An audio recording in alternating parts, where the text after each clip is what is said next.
We are staying on top of the tragic breaking news after an American airline flight collided with an Army helicopter.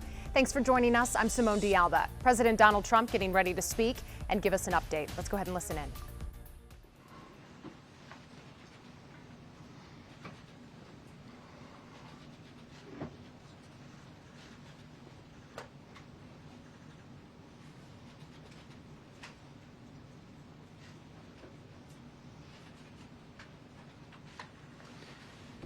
Thank you very much.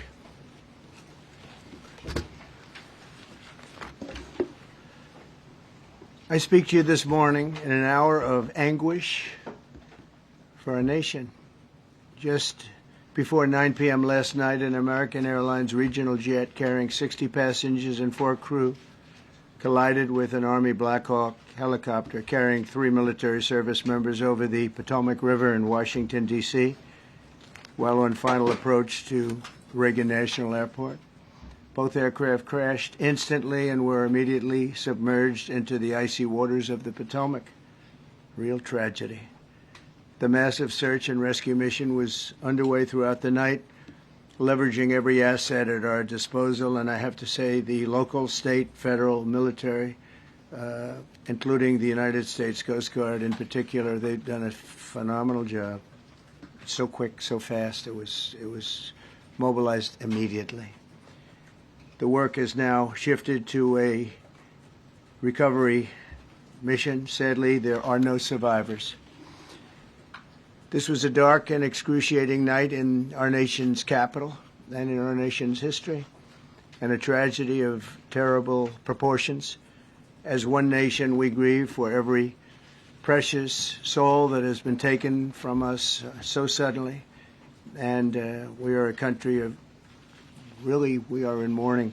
This has really shaken a lot of people, including people very sadly from other nations who were on the flight. For the family members back in Wichita, Kansas, here in Washington, D.C., and throughout the United States and in Russia, we have a Russia contingent, some very talented people, unfortunately, were on that plane. Very, very, very sorry about that.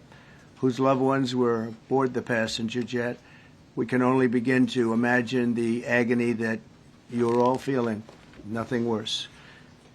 On behalf of the First Lady, myself, and 340 million Americans, our hearts are shattered alongside yours, and our prayers are with you now and in the days to come. We'll be working very, very diligently in the days to come. We're here for you to wipe away the tears and to offer you our devotion, our love, and our support. There's great support. In moments like this, the differences between Americans fade to nothing compared to the bonds of affection and loyalty that unite us all, both as Americans and even as nations. We are one family, and today we are all heartbroken. We're all searching for answers. That icy, icy Potomac, it was a cold, cold night, cold water. We're all overcome with the grief for many who have so tragically perished, will no longer be with us. Together we take solace in the knowledge that their journey ended not in the cold waters of the Potomac, but in the warm embrace of a loving God. We do not know what led to this crash, but we have some very strong opinions and ideas, and I think we'll probably state those opinions now, because over the years I've watched as things like this happen, and they say, well, we're always investigating, and then the investigation 3 years later, they announce it. We think we have some pretty good ideas, but we'll find out how this disaster occurred, and we'll ensure that nothing like this ever happens again. The FAA and the NTSB and the U.S. military will be carrying out a systematic and comprehensive investigation. Our new Secretary of Transportation, Sean Duffy, his second day on the job when that happened. It's a rough one. We'll be working tirelessly. He's a great gentleman. The whole group these are great people, and they are working tirelessly to figure out exactly what happened. We will state certain opinions, however. I'm also immediately appointing an acting commissioner to the FAA, Christopher Rocheleau, a 22-year veteran of the agency, highly respected. Christopher, thank you very much. Appreciate it. We must have only the highest standards for those who work in our aviation system. I changed the Obama standards from very mediocre at best to extraordinary. You remember that. Only the highest aptitude, they have to be the highest intellect and psychologically superior people were allowed to qualify for air traffic controllers. That was not so prior to getting there. When I arrived in 2016, I made that change very early on because I always felt this was a job that, and other jobs too, but this was a job that had to be superior intelligence, and we didn't really have that, and we had it. And then when I left office and Biden took over, he changed them back to lower than ever before. I put safety first. Obama, Biden, and the Democrats put policy first. And they put politics at a level that nobody's ever seen, because this was the lowest level. Their policy was horrible, and their politics was even worse. So as you know, last week, long before the crash, I signed an executive order restoring our highest standards for air traffic controllers and other important jobs throughout the country. So it was very interesting.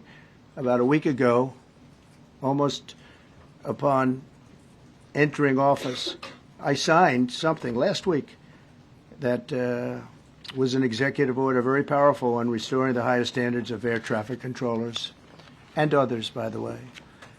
Then my administration will set the highest possible bar for aviation safety. We have to have our smartest people.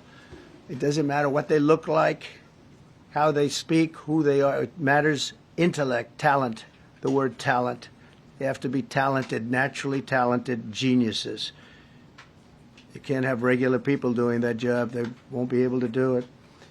But we'll restore faith in American air travel. I'll have more to say about that. I do want to point out that various articles that appeared prior to my entering office, and here's one.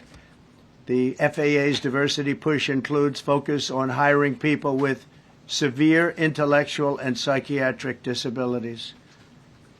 That is amazing. And then it says FAA says people with severe disabilities are most underrepresented segment of the workforce, and they want them in, and they want them, they can be air traffic controllers. I don't think so.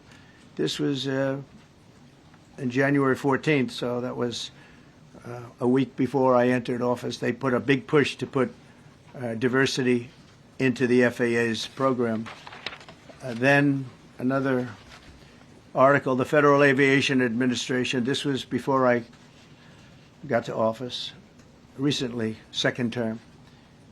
The FAA is actively recruiting workers who suffer severe intellectual disabilities, psychiatric problems, and other mental and physical conditions under a diversity and inclusion hiring initiative spelled out on the agency's website. Can you imagine? These are people that are, actually their lives are shortened because of the stress that they have.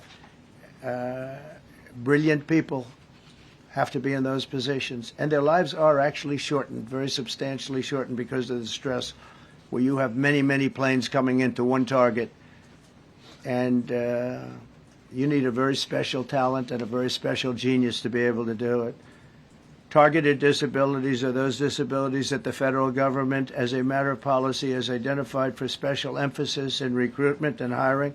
The FAA's website states they include hearing, vision, missing extremities, partial paralysis, complete paralysis, epilepsy, severe intellectual disability, psychiatric disability, and dwarfism all qualify for the position of a controller of airplanes pouring into our country, pouring into a little spot, a little dot on the map, a little runway.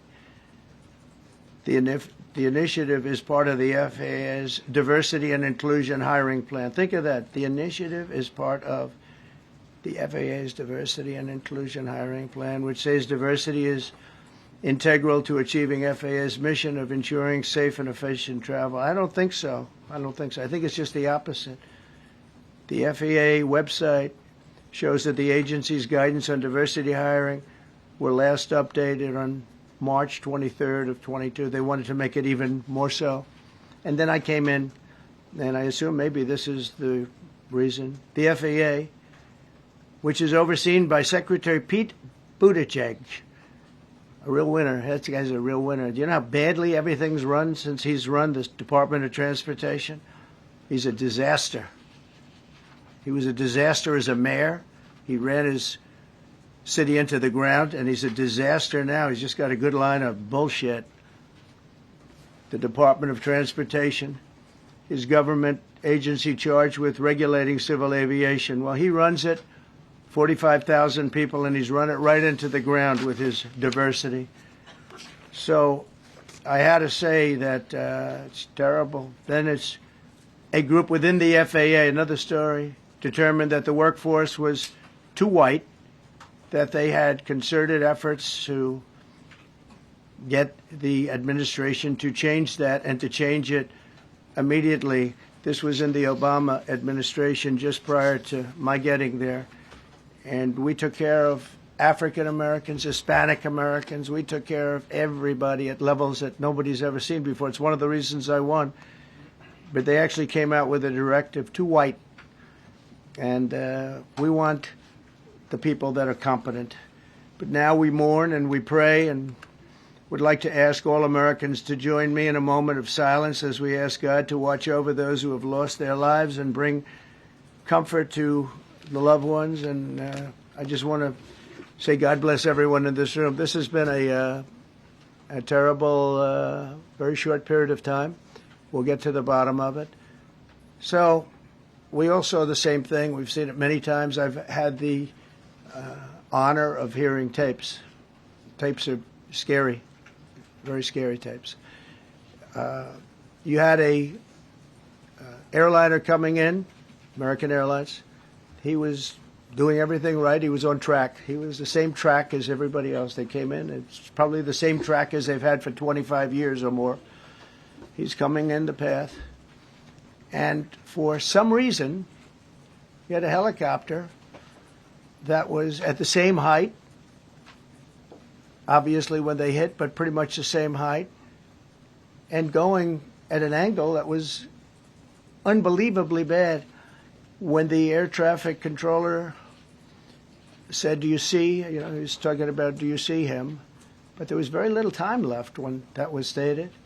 And then also he said, "Follow him in." And then almost immediately after that, seconds after that, there was the crash that took place. Well, you follow him in, that means like everything's fine. Follow him in.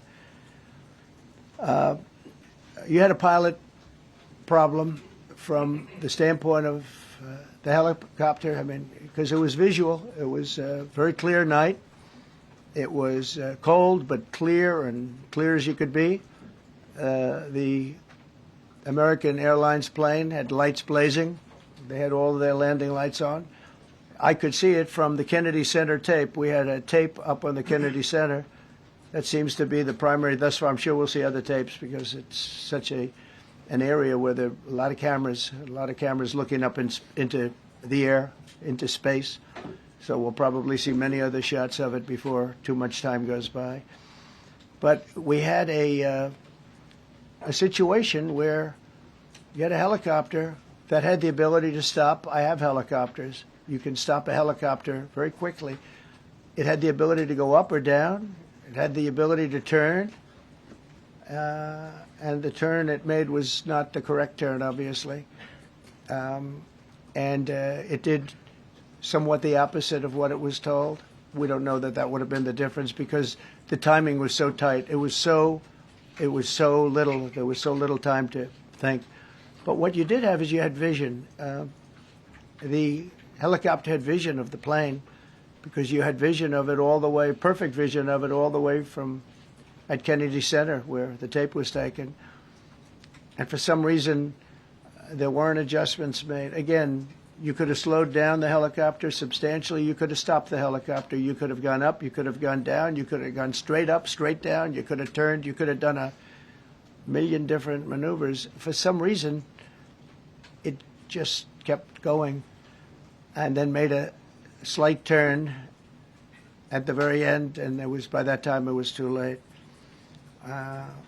They shouldn't have been at the same height, because if it wasn't the same height, you could have gone under it or over it, and nobody realized, or they didn't say that it's at the same height. At the same height, still wouldn't have been great, but you would have missed it by quite a bit. Could have been 1,000 feet higher. It could have been 200 feet lower. But it was exactly at the same height, and somebody should have been able to point that out. So all of this is going to be studied, but it just seems to me, from a couple of words that I like to use, the words common sense, some really bad things happened, and some things happened that shouldn't have happened. So you had a helicopter going in an identical direction. You had a helicopter that was at the exact same height as somebody going in essentially the opposite direction. You had a plane that was following a track, which is a track that every other plane followed. And I don't imagine, I know I've heard today that they might have been following the preceding plane, which was pretty close, but not that close, the preceding plane. But you wouldn't have even been able to see that because of the direction that the helicopter was coming in at. So you had a confluence of bad decisions that were made, and you have people that lost their lives, violently lost their lives. We're going to take a few questions. I'd like to ask our new Secretary of Transportation to say a few words. Sean Duffy, great gentleman, just started. It's not your fault, and I know you agree with me very strongly on intellect and even psychological well-being of the air traffic control. It's such an important position, and I think I can't emphasize stronger. I changed it when I first ran in 2016. I changed it. We had the highest standard that you could have, and then they changed it back. That was Biden, to a standard I read it to you. That was from one of your papers. One of the people in this room actually wrote that. And then I changed it back a few days ago.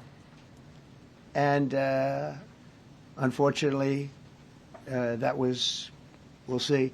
We don't know that necessarily it's even the controller's fault. But one thing we do know, there was a lot of vision, and people should have been able to see that, at what point do you stop? At what point do you say, wow, that plane's getting a little bit close? So this is a tragedy that should not have happened. Please, Sean. Thank you, Mr. President. And I would just note the President's leadership has been remarkable during this crisis. We have had a whole of government response, local, state, federal, and when you see that kind of cooperation, it begins with the leadership in this body. So thank you for that, Mr. President. You make our jobs a lot easier. You made an important point that when we deal with safety, we can only accept the best and the brightest in positions of safety that impact the lives of our loved ones, our family members. And I think you make a really important point on that, Mr. President. That is the motto of your presidency, the best and the brightest, the most intelligent coming into these spaces. I want to take a moment and extend my condolences to the families of the loved ones. We commit to them that we are going to get to the bottom of this investigation, not in 3 years, not in 4 years, but as quickly as possible, with the NTSB, who is here today, as well as the FAA. What happened yesterday shouldn't have happened. It should not have happened. And when Americans take off in airplanes, they should expect to land at their destination. That didn't happen yesterday. That's unacceptable. And so we will not accept excuses. We will not accept passing the buck. We are going to take responsibility at the Department of Transportation and the FAA to make sure we have the reforms that have been dictated by President Trump in place to make sure that these mistakes do not happen again. And again, I want to thank you for your leadership, Mr. President, and I appreciate the confidence you placed in me. Thank you. Pete, would you like to say something? Well, thank you, Mr. President. Again, I want to echo what the Transportation Secretary said about your leadership. From the moment we found out about this, we were in contact with the White House trying to determine exactly what happened. I would echo it as well. No excuses. We're going to get to the bottom of this.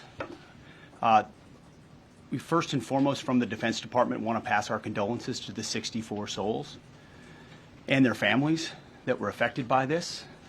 Never should happen.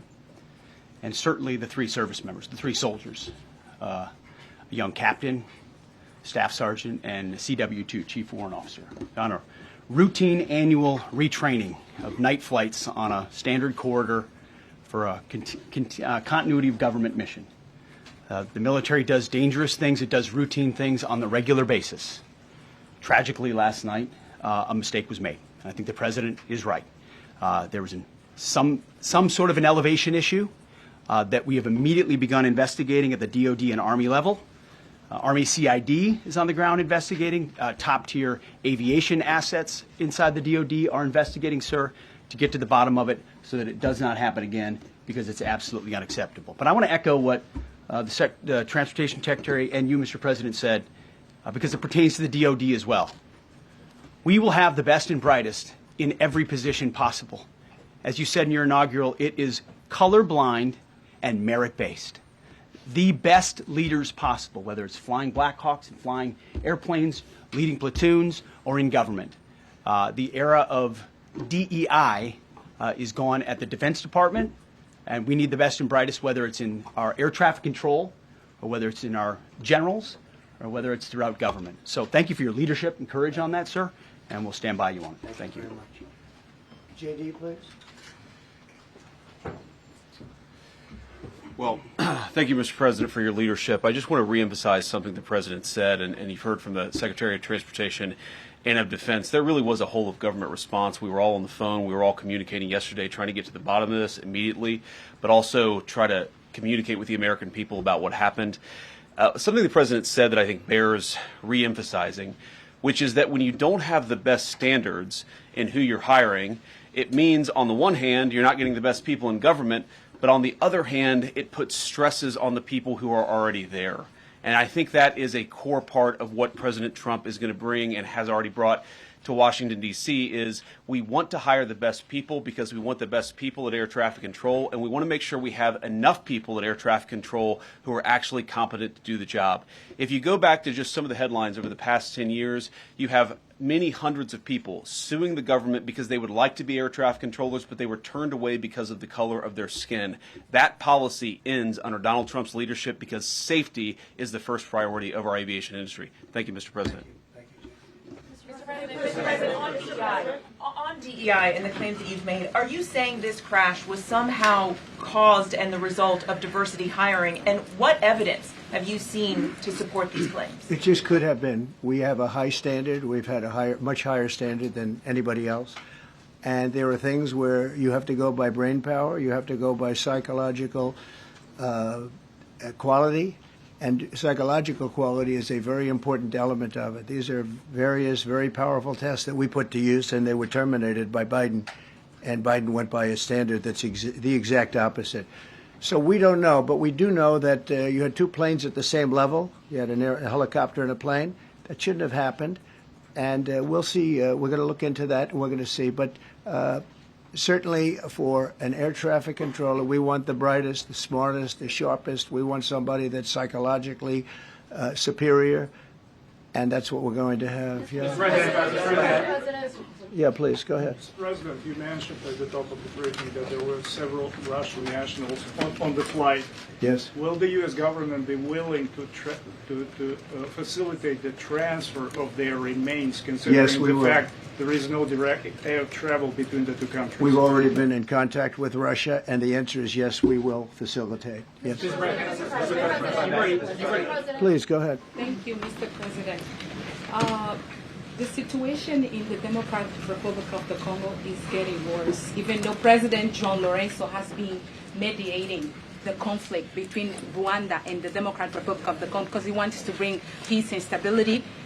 The situation is really bad right now. I want to hear from Ms. President if you have any plan in the future to bring peace in the Democratic Republic of the Congo. You're asking me a question about Rwanda, and it is a very serious problem, I agree, but I don't think it's appropriate right now to talk about it, but it is a very serious problem. Mr. President. We don't even yet know the names of the 67 people who were killed, and you are blaming Democrats and DEI policies and air traffic control and seemingly the member of the U.S. military who was flying that Black Hawk helicopter. Don't you think you're getting ahead of the investigation right now? No, I don't think so at all. I don't think with the names of the people, you mean the names of the people that are on the plane? You think that's going to make a difference? Does it come for their families? They are a group of people that have lost their lives. If you want a list of the names, we can give you that. We'll be giving that very soon. We're in coordination with American Airlines. We're in coordination very strongly, obviously, with the military. But I think that's not a very smart question. I'm surprised coming from you. Are you blaming please. Thank you, President Trump. Thank you for being here. Based on your analysis so far, do you have a sense of who was at fault, if it was the plane, the helicopter, air traffic control, and can you assure people that it is safe to fly in and out of D.C.? Well, I've given you the analysis, and the analysis was based on vision. You had a lot of people that saw what was happening. You had some people that knew what was happening. There was some warnings, but the warnings were given very, very late. You know, those warnings were given very late. It was almost as they were given. A few seconds later, there was the crash. It should have been brought up earlier. But the people in the helicopter should have seen where they were going. I can't imagine people with 20/20 vision not seeing, you know, what's happening up there. Again, they shouldn't have been at the same height. You're going in reverse directions or sideways directions. Obviously, you want to be at different heights. I see it all the time when I'm flying. You have planes going in the opposite. They're always lower. We're higher. So if somehow there's a screw up, there's not going to be a tragedy. It'll be close, but you know, there's never going to be a tragedy if you're at a different elevation. For whatever reason, they were at the same elevation. And also, from the American Airlines standard, he's along the track that every plane is along. You say, what was the helicopter doing in that track? It's very sad. But visually, somebody should have been able to see and taken that helicopter out of play. And they should have been at a different height. Thank you, sir. You mentioned the Russians that were on board that plane. What other nationalities were on board that passenger? There were a couple of others. We're going to be announcing it in about an hour. We have some very specific information. We're calling the countries. We've spoken to most of them, but there were some other countries represented. Mr. President, have you spoken to President Putin? I have not, no. Mr. President, not about this. On your executive order, you've already issued an executive order you say will restore aviation safety. Right. This crash happened after that. Was the executive order successful, and what more needs to change to keep people safe? Well, you know, we issued it 3 days ago, and we're in the process of making those changes. This is something that should have been done a long time ago. Actually, my original order should have never been changed, and I think maybe you wouldn't have had this problem. Maybe. Yeah, please, go ahead. Yes, thank you. We see, like, everyday life that very often those diversity hires cause sometimes issues, as you just mentioned. So what plan do you have? Are we going to see some fire? Are you going to fire some of those diversity hire in the federal government? What plan do you have? I would say the answer is yes. If we find that people aren't mentally competent, you see the language. The language is put out by them. And if you see that, I'm not going to bore you by reading it again, but these are not people that should be doing this particular job. They'd be very good for certain jobs, but not people that should be doing this particular job. Mr. President, you have today blamed the diversity elements, but then told us that you weren't sure that the controllers made any mistake. You then said perhaps the helicopter pilots were the ones who made the mistake. It's all under investigation. I understand that. That's why I'm trying to figure out how you can come to the conclusion right now that diversity had something to do with this crash. Because I have common sense, okay? And unfortunately, a lot of people don't. We want brilliant people doing this. This is a major chess game at the highest level. When you have 60 planes coming in during a short period of time, and they're all coming in different directions, and you're dealing with very high-level computer work and very complex computers. And one of the other things I will tell you is that the systems that were built, I was going to rebuild the entire system, and then we had an election that didn't turn out the way it should have. But they didn't build the systems properly. They spent a lot of money renovating a system, spending much more money than they would have spent if they bought a new system for air traffic controllers, meaning the computerized systems. There are certain companies that do a very good job. They didn't use those companies. They used companies that should not have been doing it. No, I think it's very important to understand that for some jobs, and not only this, but air traffic controllers, they have to be at the highest level of genius. Okay.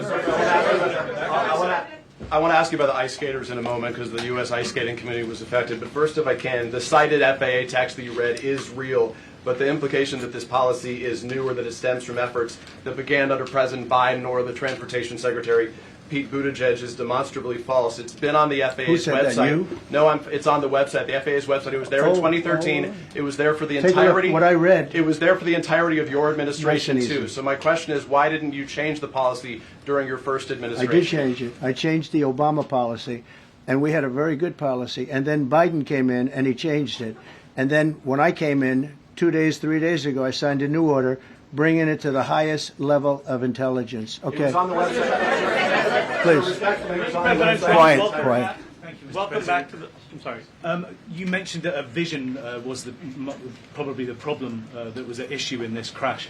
There's been some reports that one of the pilots in the helicopter may have been using night vision equipment. Was there any I heard indication? that. We don't know. We're going to know that pretty soon. It may change your view plane if you do have the night vision. So it's very possible that could have happened. That would be maybe a reason why you wouldn't actually see as well as on a clear night. You can see sometimes better without it. I have a couple of more. Mr. President, is it helpful to have your Secretary of Transportation confirmed, and does this intensify your interest in getting other nominees confirmed quickly? Go to what?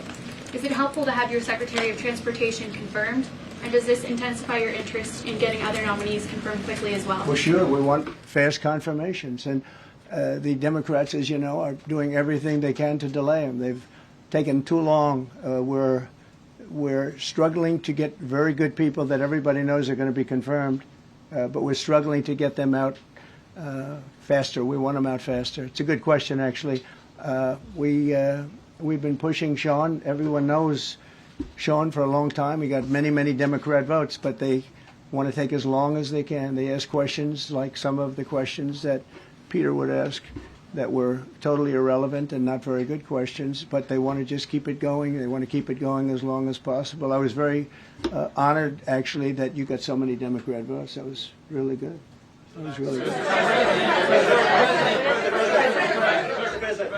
When I try to meet with the families, and second question, is it your impression that military training that was done during that time?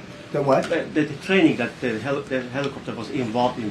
Is it anything you can tell us about You that? don't know. These are the things that will come up with the investigation. You don't know. But the helicopter obviously was in the wrong place at the wrong time, and a tragedy occurred. Please. Thank you, Mr. President. I've got a question about the... No, go ahead, please. Thank you, Mr. President. You've been critical of the current regulations, and you've called for big reforms at FAA. I'm curious, sir. I made the reforms, actually. What is your message? 3 days ago, I made them. Yes, sir. What is your message then to the American public in the weeks and months ahead? Should they feel hesitant to fly? And if you could clarify perhaps something that the Defense Secretary said when he said that this helicopter was on a continuity of government mission? I don't know what that refers to, but they were practicing. They do that. They call it practicing, and they were. And that's something that should be done. It's only continuity in the sense that we want to have very good people, and that has to be in continuity, and that's what they refer to. But it was basically practice, and it was a practice that worked out very, very badly. Okay?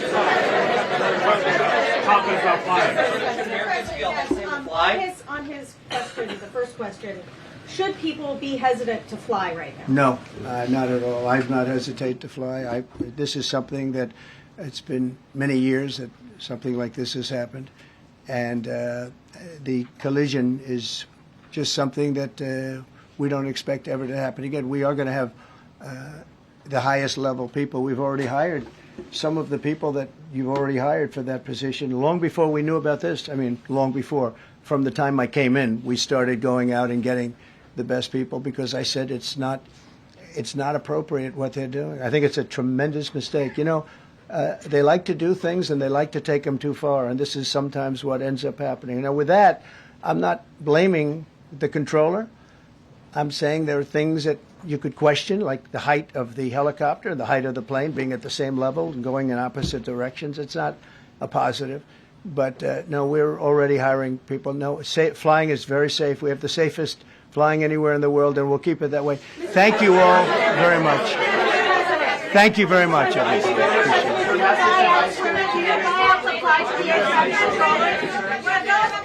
You have been listening in to President Trump give an update on this crash between an American Airlines jet and an Army helicopter. A few things I did want to tell you about here, just a little recap. President Trump said definitively there are no survivors. He said we are a country in mourning at this point, and he is appointing an acting commissioner to the FAA. By the way, I did want to mention DCA has reopened. It reopened at 11 o'clock this morning. And some other notable things that came out of this press conference. The president appears to be laying fault directly on the helicopter, the military helicopter. We heard Defense Secretary Pete Hegseth expressing condolences for the 3 military lives lost. He did identify a captain, a staff sergeant, said it was a routine training mission. We're going to get into this a little bit more. There was a lot to unpack here.